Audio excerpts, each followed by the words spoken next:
From the news team at LinkedIn, I'm Jessi Hempel, and this is Hello Monday. It's our show about the changing nature of work and how that work is changing us. Okay, so has this happened to you? You're going for a promotion. Maybe you're quite senior in your organization. You've delivered on your projects. Things are going great. But you don't get that promotion. Instead, you get this feedback. She just needs more executive presence. When you ask, well, what's executive presence? The answer can be hard to parse. It's like, well, that guy over there, he's got strong executive presence. And you wonder, is there a formula for it? Can you get better at it? Muriel Wilkins believes there is, of course, a formula. She's a coach. Muriel hosts a podcast with Harvard Business Review. It's called Coaching Real Leaders, and she actually coaches people on the show. Along with her business partner, Amy Sue, Muriel has written a book on this concept of presence. It's called Own the Room: Discover Your Signature Voice to Master Your Leadership Presence. So I asked Muriel here today to explain it. But as I said, Muriel's a coach. It's what she does. And before long, she was coaching me. Here's Muriel. It's funny because the reason why I even started thinking and researching and playing around with this topic of executive presence was that years ago when I would get feedback on my clients, a lot of times what the feedback we would get is, they need to work on their executive presence. And then I'd say, okay, well, what do you mean by that? So I don't know. I don't know what it means, but, just they need to work on it. And I thought to myself, that has got to be the most unproductive feedback ever, right? You need to work on X. I have no idea what it is, but do it. And oh, by the way, can you really work on it? Because maybe you're just born with it or you're not. Yeah, like it's charisma or something. Exactly, right? It's it's like that person. And I'm like, it's like Joe. And I'm like, yeah, but I'm not Joe and neither is my client. So that doesn't make any sense. And so that's what really led me to try to figure out, for the sake of my clients, what does it actually mean to have leadership presence, executive presence? And the bottom line is everybody has presence. And so when we talk about leadership presence, it's more around, do you have a presence that actually exudes leadership, regardless of where you sit in the organization? It's not a hierarchical positional thing. I've seen the most junior people in the room exude leadership presence, and then the most senior people not do it at all. And so what is it that they demonstrate? They are able to create an impact, create a feeling that leads to two things when you are around them. You walk away feeling like they're credible, and you also walk away feeling like they are relatable or connected to you. And so having leadership presence is really at the intersection of being able to convey that type of energy, where you both have the impact of being credible and relatable. So is this something one can really get better at? I believe you can. And that's what I've set out to do for the past 15 years, right? Is to help people develop that particular intersection and do it in a way that works for them rather than mimicking others. And so you have to condition yourself, though. I think it's not enough to just say, stand this way or make eye contact or use this type of voice and you'll be there. It's also not enough to say, fake it till you make it and you'll exude that type of leadership presence. The way that I think about it is you almost have to kind of build it by conditioning yourself like an athlete. When you think about an athlete, they condition themselves in terms of their mindset. They condition themselves in terms of the skills that they bring to their sport. They condition themselves in terms of their physical conditioning. And so similarly, as an individual, if you're trying to build your presence, your executive presence, you have to think about your mindset. Is it working for you? So if you want to be credible, but yet mentally you're thinking, oh my God, I don't know anything. Oh, I am so unprepared. These people know more than me. That's going to work completely against the very impact that you're trying to have. Right? Mm-hmm. And then from a skill standpoint, it's really the communication strategies. And are you well versed in all of them? Do you know how to listen well? Do you know how to speak in a clear, concise, structured way? Do you know how to frame a message? So there are some clear communication techniques that can help. And then the physical conditioning is, the outer layer. And what is the energy that exudes? right? And is it aligned, again, with that outcome of coming off both credible and relatable at the same time? It makes me think about how at one point I had a group that I was a part of that was a support group for up and coming executives. And so it was a peer group. It was half men and half women. And I'd run into just a real snarl with my boss. And I brought this problem to the group. And everybody in the group was outraged on my behalf, which good for them because it was a peer group and I was depending on that. But the men and the women had entirely different approaches to how I should deal with it. The men's advice to me was all about demonstrating my authority by going in and standing up to my boss and letting my boss know he really couldn't treat me the way that he had treated me and he needed to listen to my perspective. And in my head, I was like, I just don't think that's going to work. And the women in the group were like, oh, no. You need to make sure to smile a lot all the time, the whole time. And you need to go in and you need to collaborate with your boss. You need to decide what your outcome is going to be and help your boss get there with you. And I thought that was so interesting because it spoke to me about the fact that you really need to recognize who you are in a group and use that to your advantage, regardless of how you feel about it. You can be angry that you need to do that. It still has to do, it seems to me, with executive presence, though, and with getting it right. It does. I mean, I think if you were to take that example and sort of put it in the frame that I just talked about, the guys were telling you really push on that credibility angle, right? Go in, state your point, assert yourself, and say what you have to say. And the women were saying, work the connectivity, relatable angle, right? Muscle, and build a bridge, make sure you understand him, figure out what he wants, and then somehow sort of slide in what you're saying. And in reality, to master it, it's mastering the duality of both. It's not an either and, right? It's the integration of both. And the fact of the matter, Jessi, is we actually have both within us. But through the way that we have been raised, conditioned, learned behavior, we tend to end up using one more than the other. And so the real work, and this is why we call this having a signature voice, is sort of finding the intersection between both, the integration of both, rather than living in this black or white, I can only do either one or the other. The metaphor I use a lot of, it's like if you want a good, strong arm, you can't just work out your bicep. You also need to work out your tricep, which I hate, by the way. But I understand that if I want my arms to be more effective, more functional, more efficient, I need to work both out, and they operate together rather than relying on one versus the other. We're going to take a quick break here. When we get back, Muriel will explain how the pandemic is changing what it means to lead. And we're back. My guest today is Muriel Wilkins. She coaches executives, and many of them have had a rough year. The pandemic has forced a reckoning, a complete rethink of what they're doing. And just as it's done for many of us, it's required them to rise to the challenge of leading differently. The past year has made people very introspective, right? Around what they're looking to achieve, not only for their personal life, but also organizationally. Many of the leaders that I work with really have been in crisis mode, and they are not crisis mode leaders.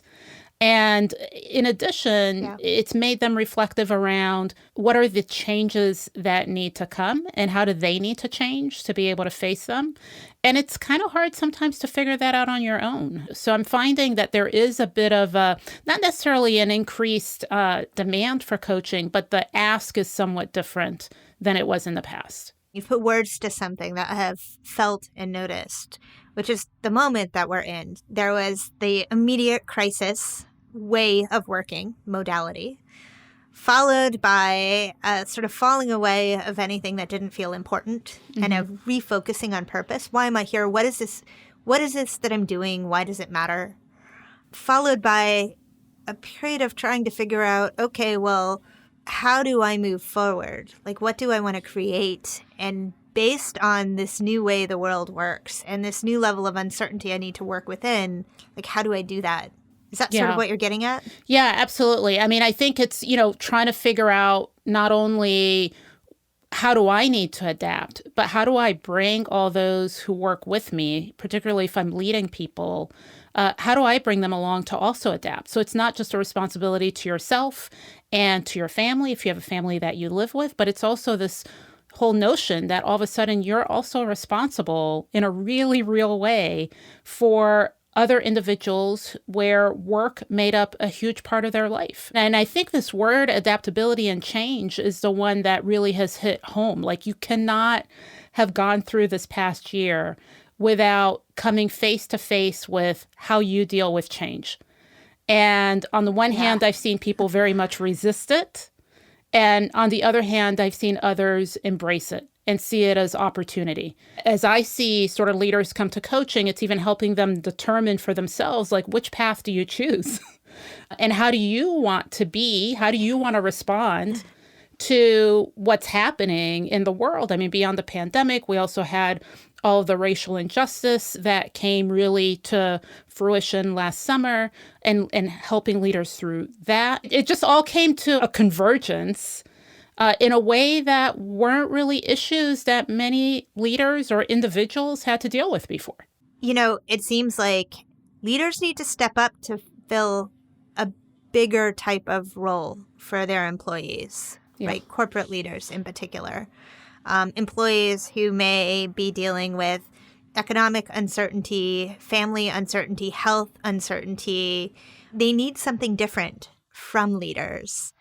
As you're talking to people, like, how are you helping them through this moment? I think a big way is in helping them understand what it is that their people need from them, right? I always tell the individuals I work with, at the end of the day, it doesn't matter what Muriel thinks about you, because I'm not the one who has to work with you. I'm not the one who's being led by you. But you have all these stakeholders, whether they are the people in your organization or your board or your peers, whoever it might be, who are impacted by you on a daily basis, whether you're virtual or with them in person. And so really understanding what is it that they need from you in order to successfully be led by you is really important. So not operating in a vacuum is key. And what I'm finding, particularly with leaders who have in their organization folks of a different generation, is that what motivates them as the leader might be very different than what motivates those folks to come to work every day. Let's tease that out a little bit more. Let me tell you at least the theme I'm hearing from many of the employees and what they want from their leaders. They want their leaders to be more human, and they want their leaders to put an emphasis on culture. I can tell you something. When I was 20 years old or 23 years old, coming up my first job, if you told me culture, I would be saying, oh, where, are we going to Italy? Like, where are we going, right? I'm thinking culture geographically. Completely. But now you have, when you are leading employees, they are very in tune to what are the values and the culture of the organization, and they want to make sure that there is one so that they can assess, are my individual values aligned with this organization? Very, very different than I think what we wanted in the past. Well, the word culture makes me kind of uncomfortable these days, because the danger with talking about corporate culture is that you risk not making space for everyone. And we are living through a moment where we are bringing more attention to the idea of incorporating many different cultures of different employees and recognizing them. How do companies and how do leaders get that right? Yeah, I use the word culture because it's what individuals understand for now. But when I really get down to it with my leaders, I talk about it to them in terms, what is the energy that you want to create? What is the feel of the place? What is the sense? And it's not something that is physical. I mean, you're seeing me here like sort of rubbing my fingers together because it's a sense, it's an energy, it's a feeling. And you can try to support that with many structures, but it's still going to be a feeling. And it starts with you. And then you have to look around and say, is everything that we're doing for the most part aligned with that? So if the sense that you want to create is one where everyone feels, no matter where they come from, no matter what they identify with, no matter what, feels like they belong, well, that's an energy. You can't pinpoint it, right? Can't walk into the room, but you better sure look at the way you're behaving as a leader. And does it promote that? Does it convey that? Because if there's dissonance, people are going to see right through it. I think that is such a smart way to talk about it. And it makes me think about the leaders that you're working with. And you talked a second ago about this idea of generational difference and helping people to understand what their employees, the people working for them and with them alongside, might want from an office, a work experience. Are you getting at age there? Are you working with older people who are trying to understand younger people? Well, I don't even think they're trying, right? They're not trying is the problem, right? They're leading based on what they think is right. And one of the things that I have to, try to get them to understand is, look, part of leading is not just what you think needs to get done, right? You can do that, but then go sit in a room by yourself and lead away. Okay?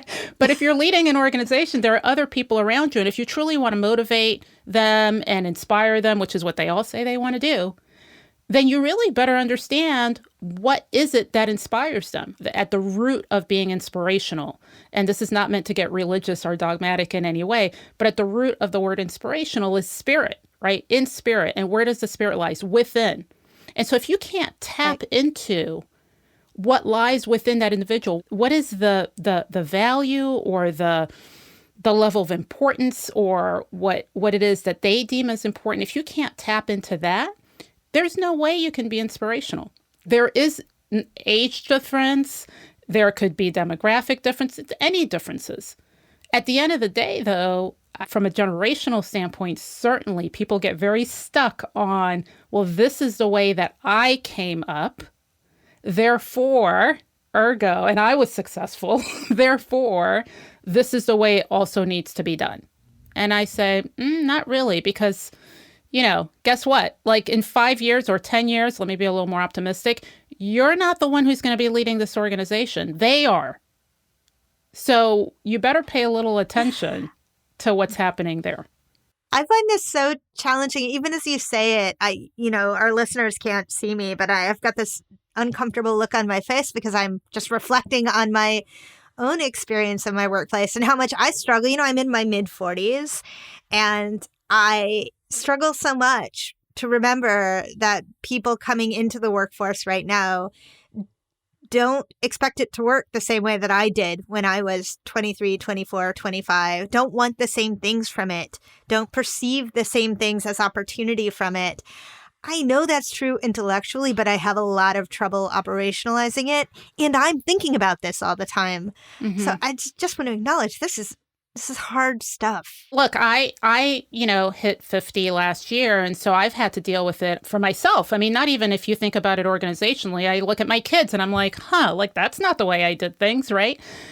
But I think a large part of it and why it's hard for us is because, in a sense, it questions our own identity, right? Yes. It questions the validity of relevance, And once you can embrace that, actually change is always happening, whether you like it or not, then it's always going to feel difficult. And one of the ways that I empathize with it is I think about when I was in my 20s and my dad would say, once you get that good job, you stay with it. Like, stay with it. And I was like, what? No, of course not. Like, this is the opportunity for the next opportunity. But I'm sure he looked at that and was like, oh my gosh, you are completely doing things differently than I did. And so this is the nature of things, right? In order to lead, you have to be able to understand what the evolution is. Just to stay on age for a second, it's scary to grow older in the workforce. Why? Because let me talk about me. I start to get nervous that I will become less relevant on every level. It seems like so many aspects of corporate America in particular appreciate and celebrate youth Those kids understand how to do things faster, quicker, better. And what if I can't keep up? And what if my authority is undermined? What if authority works differently in the future and everything that I have worked for doesn't serve me anymore? I don't think that I'm the only one who has these like fears at my core. I think what you're underpinning is really the fear of the human condition, of not feeling worthy and not feeling seen and not feeling heard. And it just changes as we get older to wanting to feel worthy and wanting to feel seen and wanting to feel heard in different ways. So part of it is really an and. Can you go to work every day and contribute in the way that you want to contribute and yet not so be attached to it and identify with it so strongly that when something changes on the external, on the work front, it doesn't take away the importance and the worth of who you are. So again, whether it's getting older in the workforce, whether it's losing your job, whether it's your project being taken away, how one responds to it really determines whether it's going to end up being a difficult situation, a situation of, quote unquote, suffering, versus a situation of acceptance, not from a passive place, but acceptance from okay, what does this mean for me in terms of what I do next? What opportunity lies ahead of me? I love thinking about it that way because it's so empowering. Because what you're identifying is that you can't control the things that happen to you necessarily, but you certainly can control a lot about how you choose to work with those things, how you choose to think about them and tell your stories about them. Yeah, there's a saying, and I can't believe this is who I'm quoting, but one of my favorite Peloton instructors says it all the time, and it says, nothing happens to you, it happens for you. Would that be Robin Arzon? It's not her, it's Jess Sims. She's my other favorite, though. I love her. But she's, she didn't source it, but I think it rings very true, which really what it points to is just a mindset difference in how you respond to things. And I think when we sort of take it back to coaching, at least from my perspective, what coaching allows you to do is reach that moment when you realize that you always have a choice how you respond to something. But you have to recognize that it's a choice. And as long as you can make that choice eyes wide open, and even better, if you can make that choice in a way that helps align you with what it is that you want or where you want to get your organization or where you want to get your team, whatever the outcome is that you're trying to get to, then, you're doing the best that you can. Yeah. As we come into the final bit of our time together, I want to know what this year has been like for you professionally, where you've been tested and where you've grown. Mm-hmm. I run a firm where we have people who work and I get concerned about their livelihood. And so there was a point where there was concern around what the future would bring. Would we have work? Would anybody want to do the type of work that we do fully virtually? We certainly had some things virtual before. There was a point I remember clearly where my partners and I had sort of a, we need to get on the phone and figure this out. And it was out of concern that what was 2021 going to bring? The silver lining here is we all had to sort of exercise our ability to adapt and just having faith that no matter what happens, having confidence that no matter what happens, we can't control it, but we would adapt. We would figure it out. And that's what we've done. Ends up, we didn't have to face some of our worst fears, thank goodness, but we were ready to do that. And that's a huge life lesson that just keeps getting reconfirmed. I think with my clients, the big learning there is continuing to deepen the understanding that at the end of the day, even though I'm working with leaders and they hold high power positions, they are all human and we are all human. And so this year has particularly reinforced that for me in terms of what they need as individuals, but also what they need so that they can help and support and move forward the humans that they lead. So I have found this, oneness in the human condition, quite frankly, that we have all felt through the pandemic, really resonate even more in the type of work that I do. That first bit that you talk about That's resiliency, right? And I feel like resiliency had almost become this buzzword going into the pandemic. Like before 2020, I was getting a lot of pitches where people wanted to talk to me about resiliency. In this past year, those pitches stopped coming. I haven't gotten a pitch with the word resiliency in it in a year. But you know what? People learned how to deal with uncertainty, and they actually became resilient in the process. Yeah, resilient. And I can say for me personally, I feel like I've always had resilience as sort of one of my superpowers. And I've actually been very reflective around there's a thin line between resilience and resistance, right? Resistance being when you don't want to give up totally for the wrong reasons. And so for me personally, I've really been thinking about compassionate resilience in terms of, yes, you can be resilient and show strength and have compassion for what others are experiencing and for what you're experiencing during all of this. And so that sort of has tinted it in a different way in terms of my approach and my response, even not just to my clients, but to everyone who I'm dealing with. That was Muriel Wilkins. Be sure to check out her podcast, Coaching Real Leaders. It's on the HBR network. I really appreciated what Muriel had to say about how much impact we could all have on our own executive presence, if you will. It's that ability, as she defines it, to live at the intersection of credibility and relatability. Come talk about how you find your way to that spot with us. This week on Hello Monday's Office Hours, we'll be convening Wednesday afternoon at 3 p.m. Eastern. We're on the LinkedIn news page. You can find us by following LinkedIn News or emailing hellomonday@linkedin.com for the link. And I know I say this nearly every week, but we would love it if you'd take the time to rate us and review us on Apple Podcasts or wherever you're listening to us right now. It really does help new listeners find the show. Thanks. Hello Monday is a production of LinkedIn. The show is produced by Sarah Storm. Joe DeGiorgi mixed our show. Florencia Iriando is head of original audio and video. Dave Pond is our technical director. Michaela Greer, Victoria Taylor, Samantha Roberson, and Carrington York help us hone our executive presence. Our music was composed just for us by the mysterious Breakmaster Cylinder. You also heard music from Poddington Bear. Dan Roth is the editor-in-chief of LinkedIn. I'm Jessi Hempel. See you next Monday. Thanks for listening. It's like being in an arranged marriage with our neighbors. And thank God, our neighbors are great. So it's really more worked power out. to you. I don't know. I'm trying to I have a hard enough time just being in the house with my people. So Well, imagine when your twins were 2, and then imagine being stuck in 600 square feet with them. I mean, when I talk about the compassion, I have such huge compassion for y'all with the little ones, because at least mine, even though they still sort of come in and just burst into my office in the middle of the day, will understand when I give them the stare, and which means you need to get out of here, and they can fend for themselves with food and all that.